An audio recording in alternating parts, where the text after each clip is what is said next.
Welcome to Armadale Castle. We're here today to plant one of our very special conifers, which came to us via the Royal Botanic Gardens in Edinburgh and the International Conifer Conservation Project. And I've got with me today Martin Gardner, who is the mainstay of the project and can describe to us a little bit about the special tree we're planting today. Yes, okay, right. So this has got quite a complicated name. It's a conifer from Chile, and it's called Pilgrodendron uviferum. Pilgrodendron uviferum, and it is incredibly rare in cultivation. It's threatened in the wild. It occurs both in Chile and in Argentina, and this was actually collected in the far south of Chile, near a glacier. Is it the case, Martin, that this is the most southern growing conifer in the world? It is, yes it is. Yeah. Yes. So it occurs right down in Tierra del Fuego. So it has quite a big north-south distribution. Yeah. And so in the wild that will grow to probably 30 metres high. 30 metres. Mm-hmm. And its sort of bedfellow is the famous Fitzroy tree. Which we also have here, which Martin kindly gave us as well. Yeah. So this is a conifer that has male and female on separate trees. So this has male cones on it, and it's very easy to grow. And I don't quite understand why it's so rare in cultivation. Do you know of others in cultivation? Yeah, well, through the conifer program, we've probably distributed many hundreds. Yeah. And it's probably in 30 or 40 sites. But actually, sort of established trees, it's almost unknown. Yeah. But I think it's the easiest Chilean tree conifer to grow. Probably easier than the monkey bristle. Because what's unusual about this conifer is that it actually likes to be planted in poorly drained soils, because it occurs in bogs. Yeah.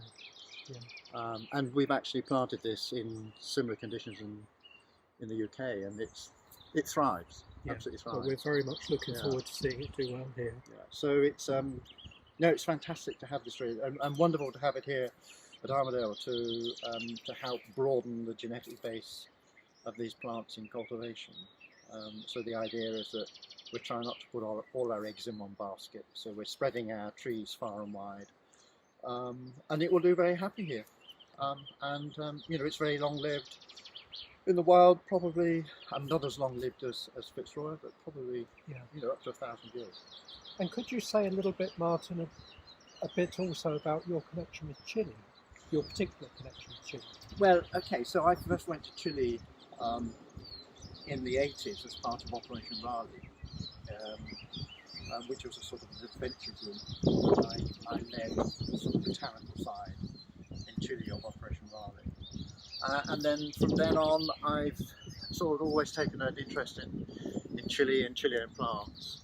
And I guess that interest really came from cultivation, because we've been cultivating them since, the 1850s or even earlier, when they were first introduced. And actually become sort of obsessed with Chilean plants. So it's not just the southern end of Chile that I've worked, but I've also all the way up through the Atacama Desert. So I know the flora pretty well, and it's been fantastic to work with the Chileans over these years.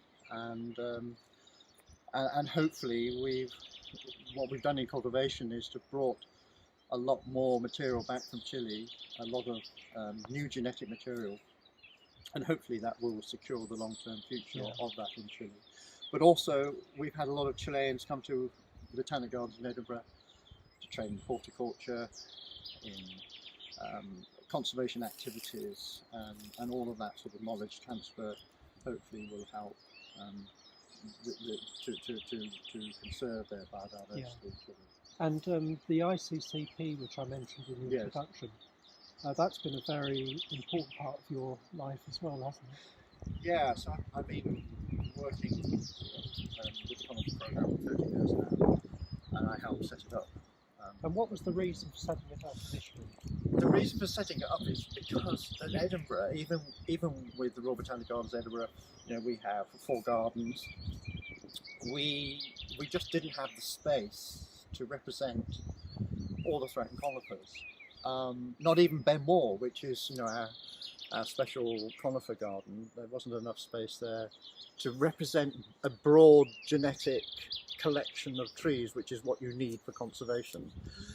And actually, what's proved to be very wise with our network of size is that if you put all your eggs in one basket and you have some sort of catastrophe, like, well, the sort of fungal pathogens that we're seeing that are destroying conifers, if you put them all into one place, you could lose everything that you planted. So having this network of over 200 sites has proved to be a good decision. And I must say, on behalf of Armadale and on behalf of myself, both Martin and I have been professionally involved in horticulture for our careers. And although I haven't seen Martin until recently, again, our friendship goes back nearly 30 years.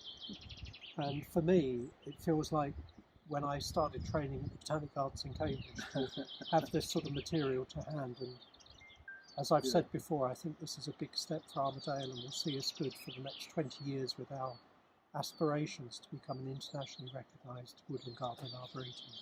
So thank you very much, Martin, for your time. It's absolute pleasure. And thanks, Sabina, Martin's wife, for coming with him today. And let's hope the trees grow well.